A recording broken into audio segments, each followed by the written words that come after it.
Hoy vamos a ver qué pasó con Rusia después de la caída de la Unión Soviética.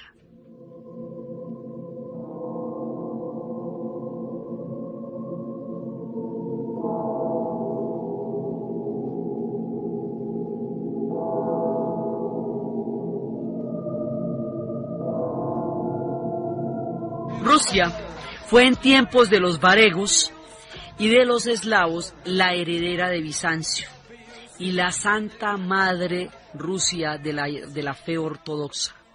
En el siglo XIX fue la madre de los pueblos eslavos, la madre del proyecto paneslavista.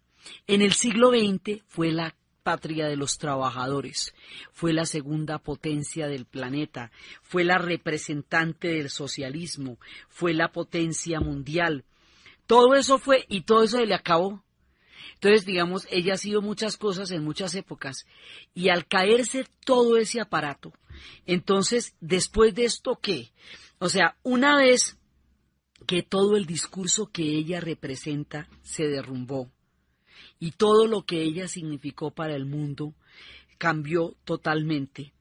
Una vez que se bajó de la potencia, una vez que se acabó el Pacto de Varsovia, una vez que cayó el muro de Berlín, una vez que se fue toda la Europa del Este y formó una serie de países aparte, una vez que terminó el terror de la bomba atómica en Reykjavik y la Guerra Fría en Malta y todo lo que va a ser la potencia militar al caer el Pacto de Varsovia.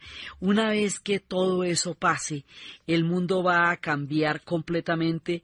Una vez que Polonia se restaure de nuevo como un estado independiente y que además exija como condición para poder establecer relaciones con la nueva nación que reconozcan públicamente, que Gorbachov reconociera públicamente que la matanza de Katyn la hizo el Ejército Rojo y que pidiera perdón por Katyn para que hubiera alguna posibilidad de contacto entre Polonia y Rusia después de todo lo que había pasado. Una vez que cayó el muro y Alemania se reunificó y que se formó la Unión Europea, una vez que al caer todo el orden mundial que había significado la Unión Soviética y la Guerra Fría en su bipolaridad, una cantidad de procesos de paz fueron posibles. Fue posible la caída del apartheid y la salida de Mandela de la cárcel, porque el peligro y la amenaza comunista se habían derrumbado como una justificación para que Occidente mantuviera o decidiera no presionar hasta el extremo un régimen tan oprobioso. La paz en Centroamérica fue posible porque eso era un invento de la Guerra Fría y entonces se pudo lograr la paz para esas naciones. Muchos pueblos van a encontrar la primera paz en el Medio Oriente. Va a ser posible, a Cuba le va a tocar la inmunda, el periodo especial. Cuba queda totalmente desprotegida a la deriva de la historia después de la caída de la Unión Soviética. Vietnam queda en una profunda contradicción entre un orden que se acabó y otro que empieza hasta cuando le levantan las sanciones y se vuelve otra cosa totalmente diferente. Y así como muchos periodos y procesos de paz fueron posibles con la caída de la Guerra Fría, pues también surgieron conflictos muy grandes como el de Yugoslavia, al que la unía, a pesar de la profunda diferencia entre Tito y Stalin, el ser comunistas. Y una vez que el comunismo cayó, ya nada unía a los eslavos del sur, lo cual los llevó a una desintegración absolutamente dolorosa y trágica, que fue la guerra de Yugoslavia y todo lo que pasó en Bosnia-Herzegovina, cuando el manto del comunismo y la figura de Tito ya no cobijaba a los pueblos eslavos del sur. Una vez que toda la geopolítica, que todo lo que el mundo se había entrelazado con la historia de la Unión Soviética, ya no está, porque la Unión Soviética ha caído. Entonces vimos el tema de la carrera espacial, entonces vimos el tema de todo el artifugio de lo que era la potencia de los altos hornos, todo eso va a desaparecer. Poco a poco Rusia se fue relacionando con el mundo hasta llegar a determinarlo por completo. Pues todas esas cosas que la Unión Soviética determinaba con su existencia va a dejar de influir en ellas. Y todo eso va a quedar atrás. Ahora, el mundo va a quedar en manos total, completa y absolutamente del capitalismo, lo cual tampoco es una garantía, porque el capitalismo no tiene ninguna ética y no tiene ninguna medida ni ningún límite. Entonces, 25 años después estamos viendo lo que pasa cuando no hay un contrapeso, cuando el mundo está totalmente en manos del capitalismo, su voluntad, su egoísmo y sus bajas pasiones, y unas cosas y otras se están viendo con el correr del tiempo. Una vez que todo eso pasa, que Alemania la ayuda con sus reformas y que Alemania le va a meter la ficha, curiosamente es Alemania la que más le va a dar plata para salir adelante. Una vez que todo eso pasa, ¿qué? ¿Qué queda? O sea, todo eso le va pasando al mundo y le pasó a la Unión Soviética. ¿Y ahora qué? ¿Qué son? Pues lo que siempre han sido, rusos. Perdieron de los 280 millones de personas que eran 100 millones de personas que se fueron entre las diferentes repúblicas. Perdieron una parte importantísima del territorio porque eran 22 millones de kilómetros cuadrados, bueno, ya no son tantos, pero de todas maneras son Rusia. Y son una Rusia que en todo caso sigue siendo un país formidable y gigantesco, y un país al que la naturaleza le ha compensado el frío terrible, esos suelos que no logran dar plantas que no crezcan debajo de la tierra, con una increíble cantidad de riqueza de minerales, de gas, de petróleo, de oro, porque ellos tienen una riqueza gigantesca, debajo de esos hielos y esas enormes estepas, hay una riqueza total. Entonces, volvemos a Rusia, por donde arrancamos, por donde empezó, otra vez devolviéndonos de la historia. Pero esta Rusia ya va a tener características muy diferentes a nuestro punto de partida. Volvemos a Rusia en los días más difíciles. Hubo unos tiempos absolutamente aterradores porque hubo una época en que el socialismo ya no estaba y el capitalismo no había llegado, así que hubo hambre. Aquí hubo hambre.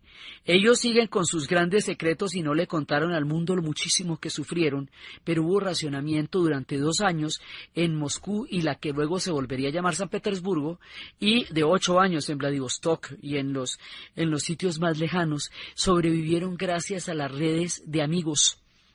Decidieron, como nos contaban, ¿ustedes cómo sobrevivieron? Dijeron, primero decidimos no hablar de política, porque si hablamos de política nos matamos.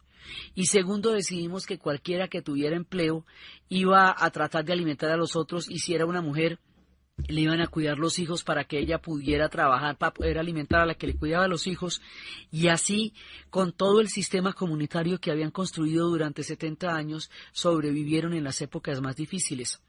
Los coge el año 2000, pobres. Era triste el espectáculo el recibimiento del siglo de Rusia, que todo el mundo esperaba fastuoso, pero era que ellos no tenían con qué, apenas y ponían toser. O sea, estaban bastante mal en esa época, pero ellos no le contaban al mundo cómo era de duro y cómo la estaban pasando de mal. Hay un momento en que dejan de nacer niños. A partir del 90, más o menos, dejan de tener muchachitos, porque sin garantías, sin subsidios, sin educación, sin salud, que antes se garantizaba durante toda la vida, pues nadie se atrevía a tener hijos en medio de los cambios y sin saber cómo, ni para dónde, ni hacia qué puerto van. Entonces una generación entera no nació. La gente del 92 no llegó. O hay muchachos y muchachas nacidos en el 86 y luego volví a ver desde el 2005 para adelante, desde el 2003 para adelante, pero antes no había muchachitos. Hay una brecha de un poco de gente que no nació. Fueron días muy duros. En esa época Gorbachov decía, nosotros nos recuperaremos de esta, ¿por qué nos hemos recuperado de peores? Pero recordaremos a los que nos dieron la mano en este momento cuando volvamos a ser la potencia y el imperio y los pueblos que hemos sido tan fuertes en la historia. Eso lo decía Gorbachov en su época. Pero esta Rusia esta nueva que surge ahora, tiene una herida gigantesca. Aparte de toda la aparatosa caída, tiene una herida que la divide en su propio corazón. La Rusia eslava, la propia, la madre, la Rusia de todas las Rusias, la original, estaba compuesta por Rusia, Ucrania y Bielorrusia, ¿cierto? Ese es el origen de todo. Pero el origen de todas las Rusias, desde el comienzo de nuestro relato, el verdadero origen es la Rusia de Kiev. Ahí fue donde montamos todo. Ahí fue donde los eslavos y los varegos hicieron su pacto para constituir una nación en el año 900.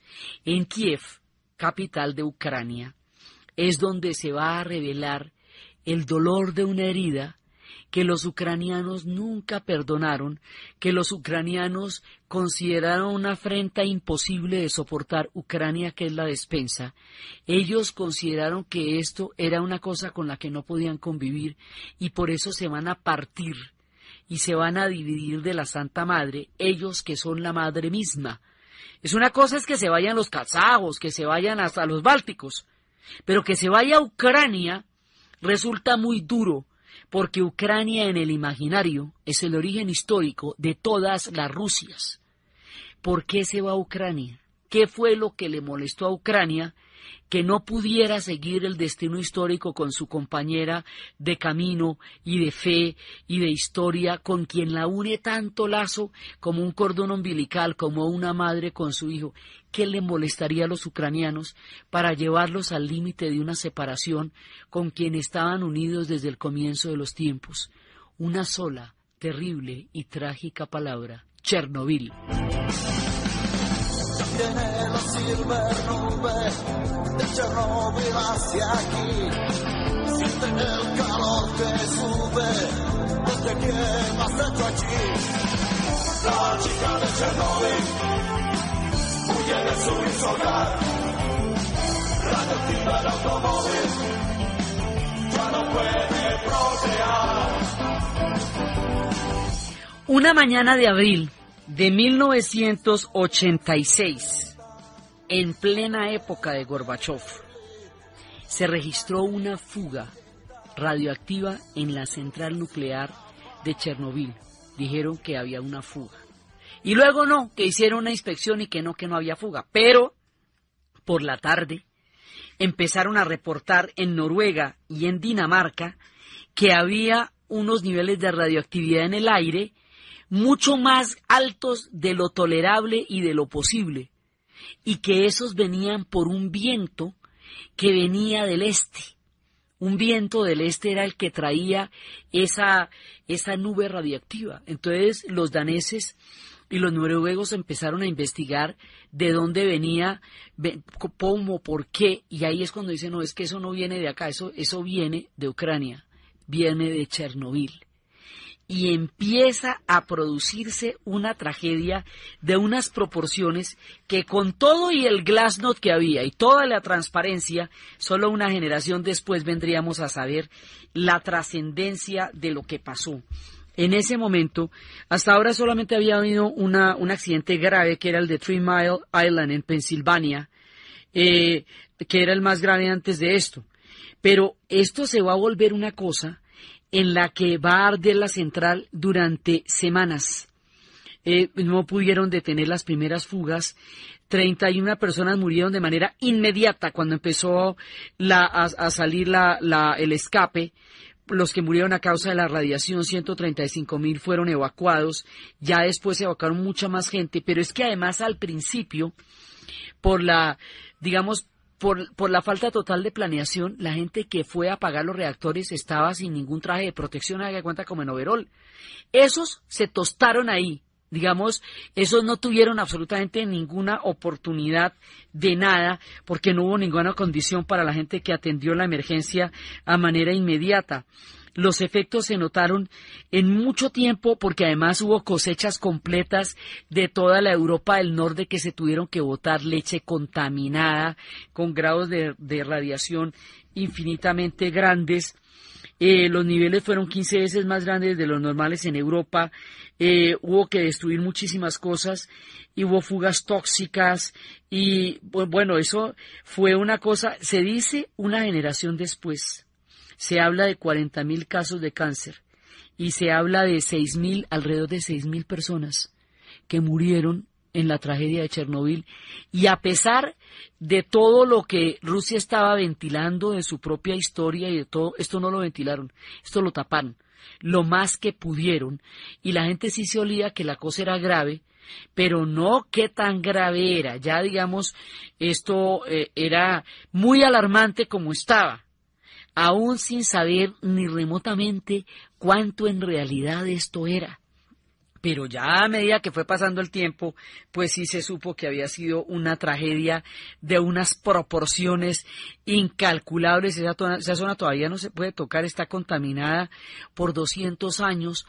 Y fue una tragedia que puso a pensar al mundo acerca de el carácter seguro que se le había dado a la energía nuclear como fuente energética de los países, y particularmente pues a Alemania y a Japón, que son países que derivaban la mayor parte de su energía de la energía nuclear. Europa tenía el 30% de su carga energética se debía a los reactores nucleares. Eso sucedió hace 25 años. Por esta semana se cumplieron los 25 años de la tragedia de Chernobyl. Pero ahora, con lo de Fukuyama, esto se vuelve muchísimo más grave, porque se dan cuenta que el caso de Chernobyl fue un caso de negligencia, fue un caso de pésimo manejo, fue un caso en que ya dentro de toda la estrepitosa caída de la Unión Soviética ya había cosas a las que no les estaban parando bolas hacía rato. Entonces, aquí nadie estaba realmente en el tema. Ucrania culpa al centralismo de la Unión Soviética de la herida en su propia tierra.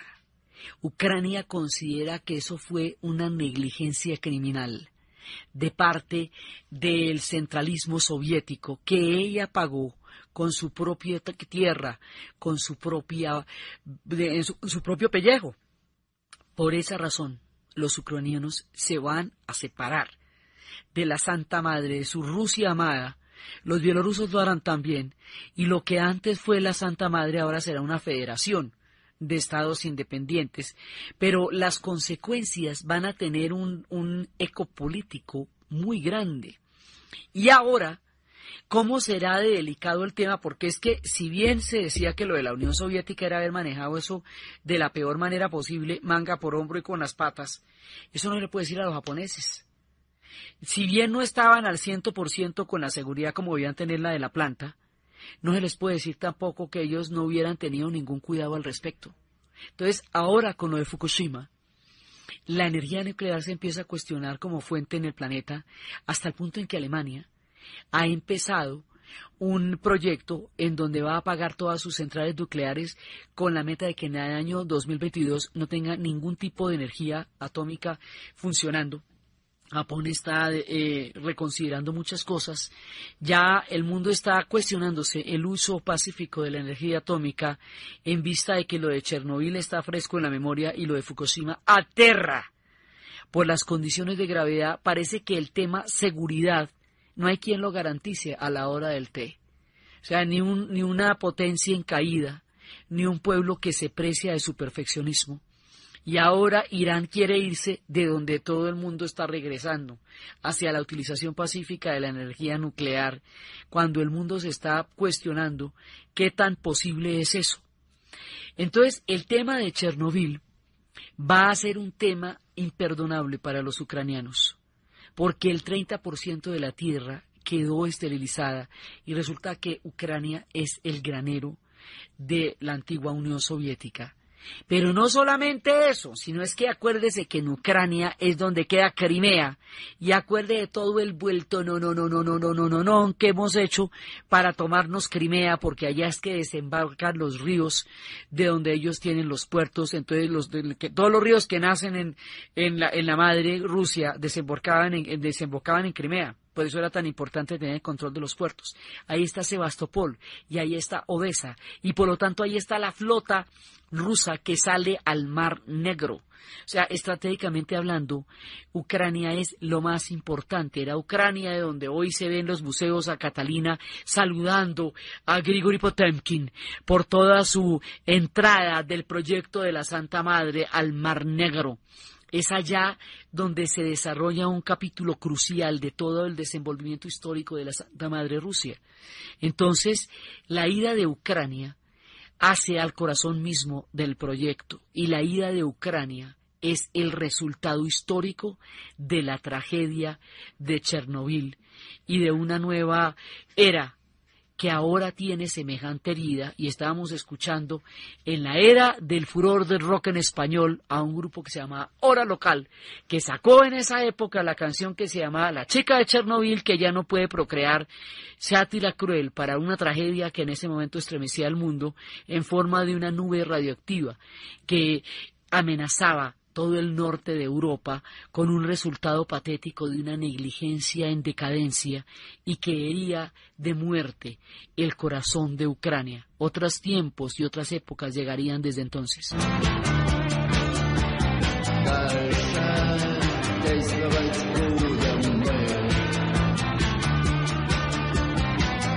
Ucrania es tan importante que sacar la flota rusa de Sebastopol no se va a poder, porque ahí es la única manera por donde ellos salen al Mar Negro y de ahí al Mediterráneo.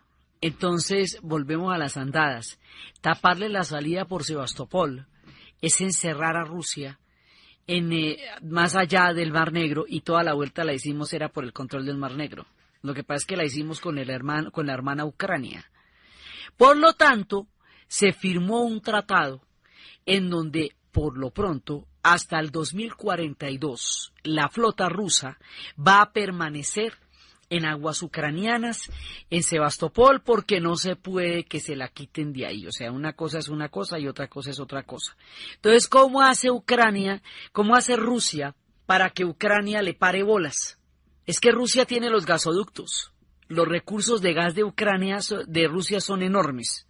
Razón por la cual, motivo por el cual ellos ejercen todavía una gran presión sobre Ucrania, jugando a quitarles o a suministrarles el gas, porque todo está conectado.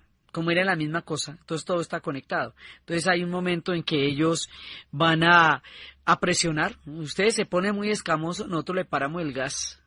Eso los ucranianos dicen, mal hecho, ole. Pues sí, pero ¿qué le vamos a hacer? Entonces de esa manera mantienen una presión sobre Ucrania, porque a la hora del té, Ucrania tiene todas las de ganar. Ucrania tiene el Mar Negro, Ucrania tiene la tierra, Ucrania tiene el granero, Ucrania tiene la historia. Rusia, que también tiene la historia, tiene el gasoducto. Y entonces eso significa la calefacción, y hemos dicho que la calefacción es absolutamente indispensable en pueblos que tienen estos fríos perpetuos y donde la naturaleza es tan ruda en su diario vivir. Entonces, eso fue lo que pasó con ellos. Después los bielorrusos empezaron a tener un gobernante de un corte nacionalista, chauvinista, casi fascistoide, que recuperaba una beta ahí muy complicada de autoritarismo y que se le cuestionó bastante, y cada uno empieza a tener un destino diferente. Los bálticos se fueron hace rato. Los bálticos, primero, les dio camiseta a la FIFA. Y eso, como habíamos dicho, eso, cuando la FIFA le da a usted camiseta, eso, usted es un Estado nacional. Ya que la ONU lo reconozca, eso viene después. Pero Estado nacional es el que tiene camiseta y selección en un mundial. Eso, todo lo demás son bosquejos. Más adelante, una vez que la FIFA les hubiera dado la camiseta para ser Estado nacional, pues la ONU lo reconoció.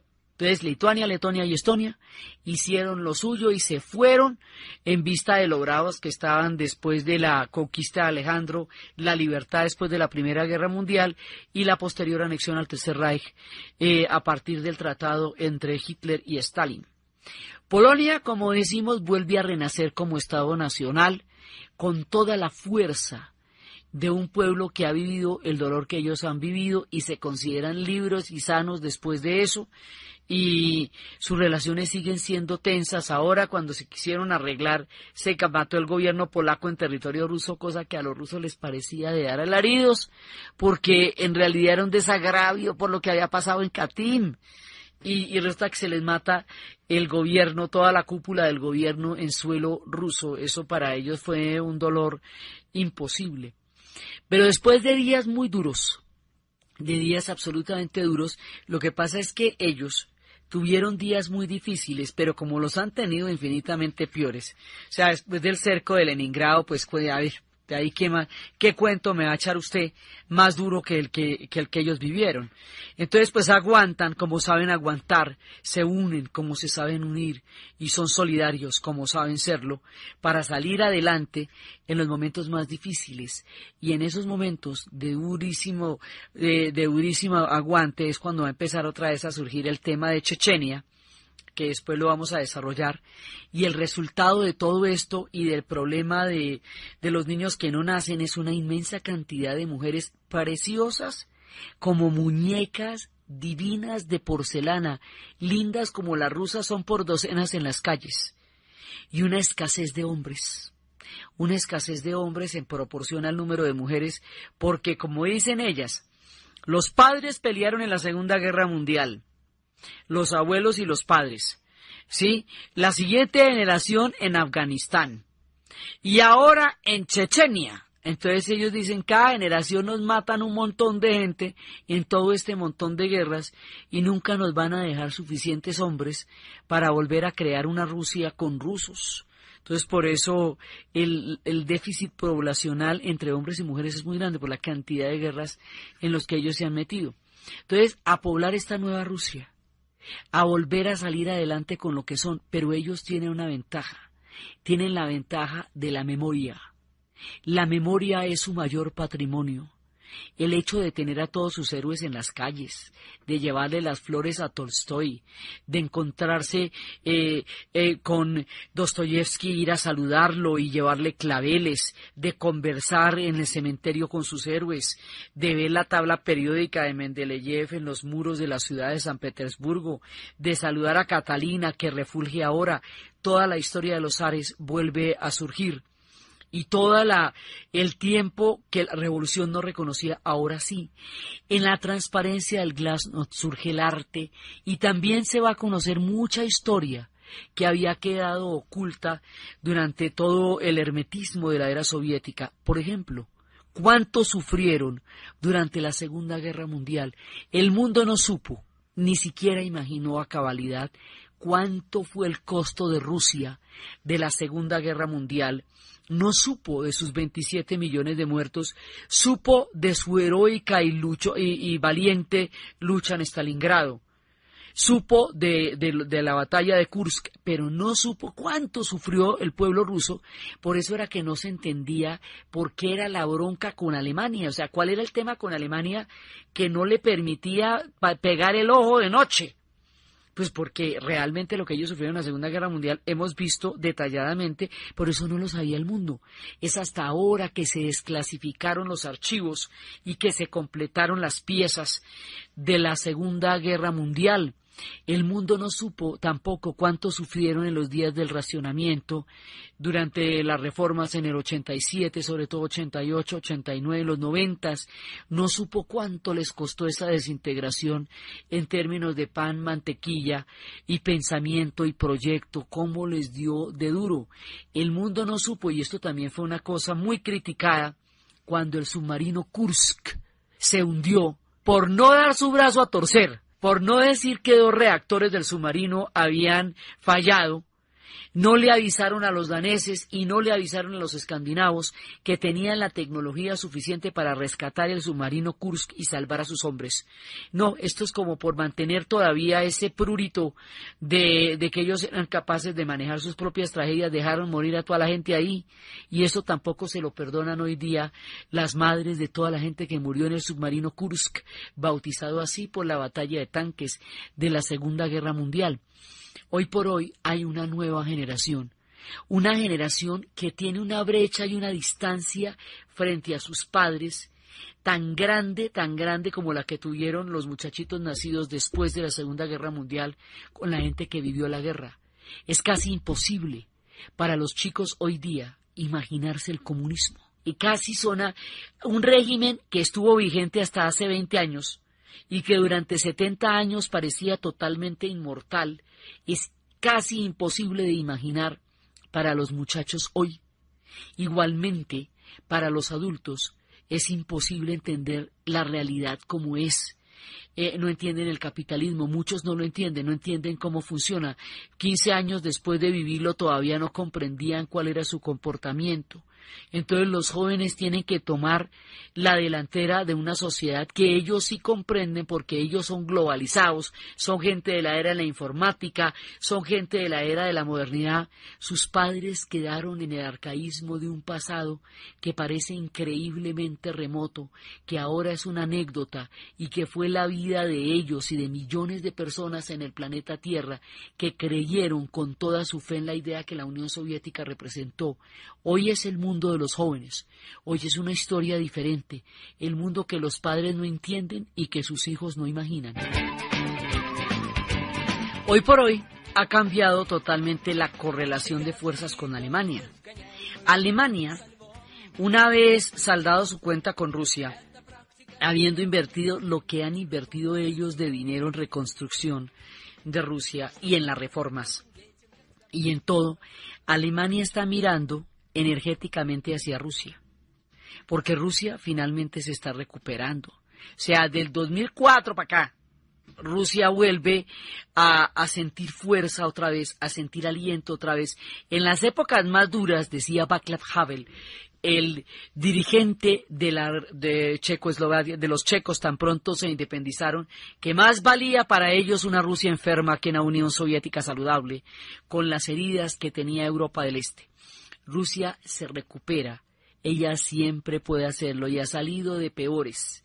Entonces, se va a recuperar. Al que le tocan las reformas duras, estábamos viendo la vez pasada, el que adapta la Rusia a los nuevos tiempos es Boris Yeltsin, ¿sí? Gorbachov es el que abre la caja de Pandora, es el que empieza el mundo de las reformas. Yeltsin ya es un tipo capitalista en el sentido en que él va a montar el capitalismo en Rusia. Gorbachov fue el último socialista. Yeltsin va a montar el capitalismo en Rusia ya en un corte brutal con el pasado.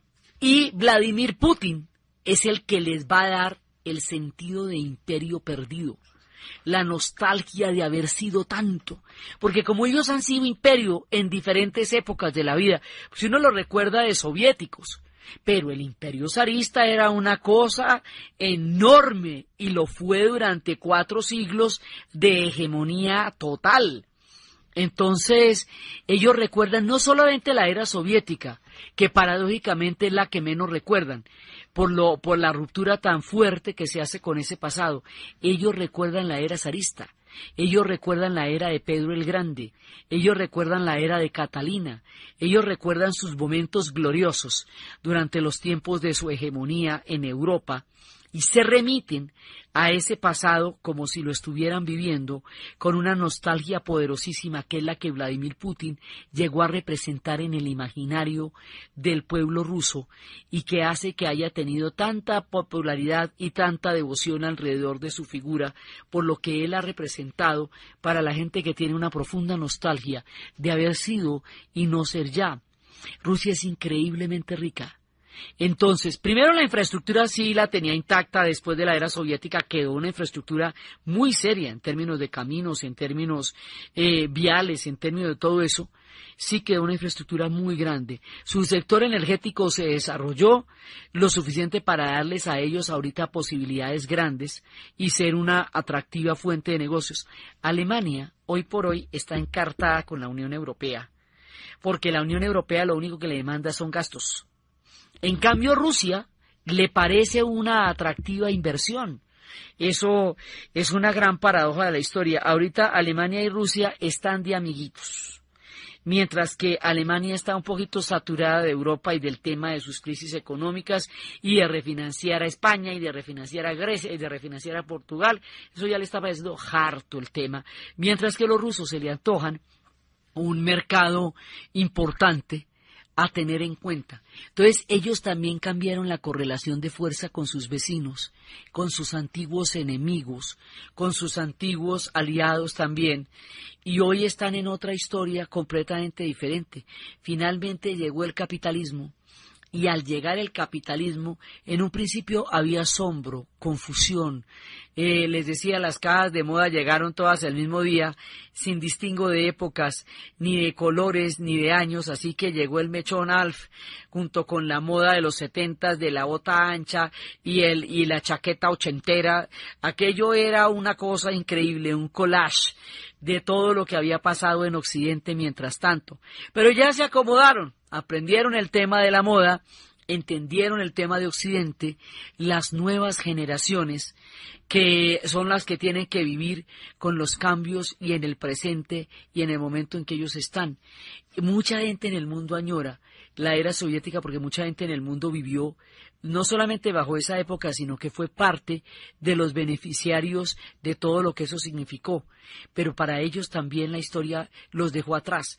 Ahora son una serie de jóvenes que están, yuppies, empresarios, que están viendo desde la nueva Rusia, desde las galerías GOM, desde la Tretiakova, desde todas las galerías, cómo es el mundo ahora. Descubrimos con el Glasnost que todos los movimientos que habían tenido Occidente, los movimientos de las vanguardias, los movimientos de la modernidad, también los han tenido los rusos. Y descubrimos todos sus tesoros y su increíble arte oculta bajo los vaivenes ideológicos de lo correcto o lo no correcto durante la era socialista, y ahora todo eso se puede ver en los museos, y ahora existe el parque donde están las antiguas estatuas que fueron despojadas de sus pedestales a golpes y que se mantienen allá como una memoria bizarra de un tiempo totalitario. Ahora se ve todo eso.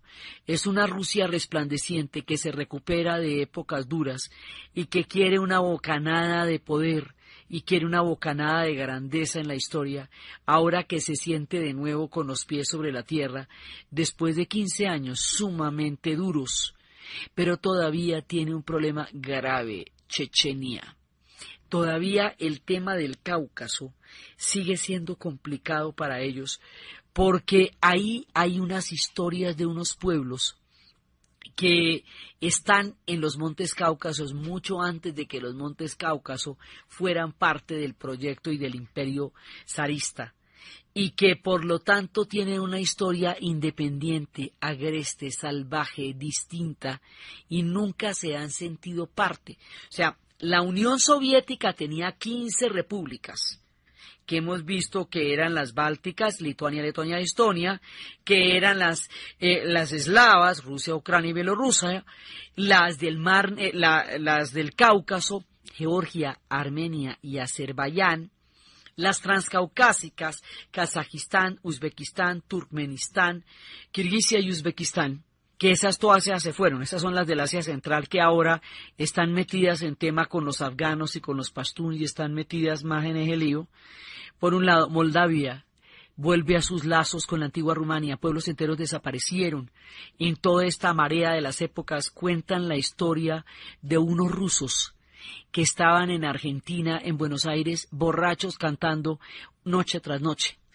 Al fin los habitantes del barrio de Buenos Aires salieron a ver quiénes eran los rusos y por qué estaban borrachos noche tras noche cantando. Y descubren que los rusos habían llegado a Buenos Aires en barco, de visita, de viaje, y que mientras hicieron la travesía se disolvió la Unión Soviética. Así que no tenían a dónde regresar, porque sus pasaportes ya no correspondían a ningún estado. Entonces, pues en un problema muy, muy duro, porque ¿qué? ¿Usted qué hace con eso? Entonces lo único que podían era cantar en las calles de Buenos Aires borrachos, ¿porque qué? Entonces, no, pues el barrio tuvo que organizarse para darle una alternativa a los rusos con el espíritu siempre solidario del pueblo argentino y de los bonaerenses. Entonces, algunos pudieron regresar al cabo del tiempo, otros decidieron quedarse allá, pero mucha gente quedó sin nacionalidades.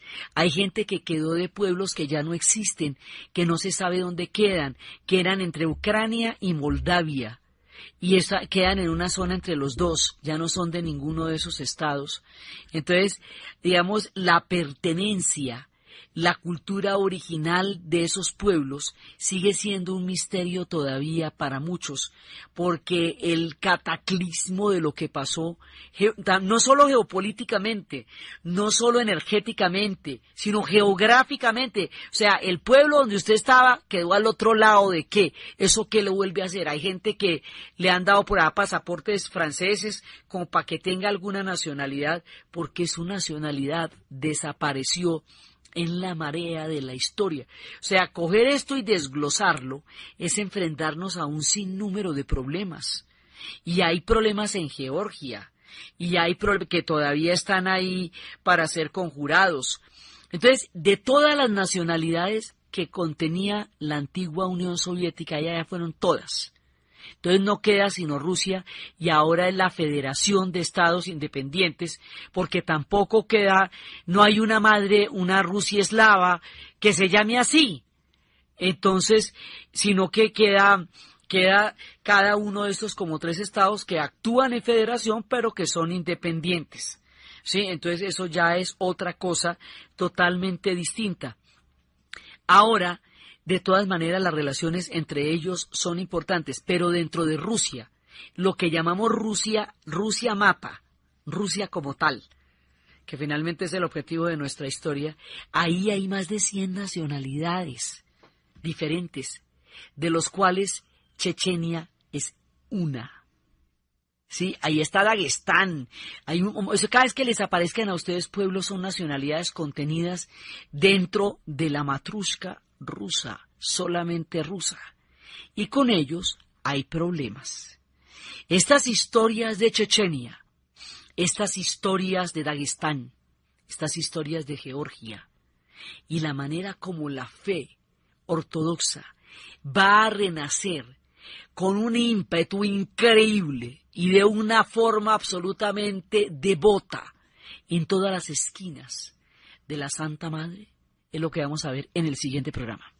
Entonces, desde los espacios de las grandes transformaciones de la historia, del incidente terrible de la tragedia de Chernobyl, de la herida de la Rusia de Kiev, del imperio que desaparece, de las repúblicas que se van, del pacto de Varsovia que se acaba, de la Guerra Fría que termina, del muro que cae y de la Rusia que vuelve a ser, en el final de los tiempos, lo que siempre fue, una santa y madre de sí misma y de su propia historia, en la narración de Ana Uribe, en la producción Jessy Rodríguez. Y para ustedes, feliz fin de semana.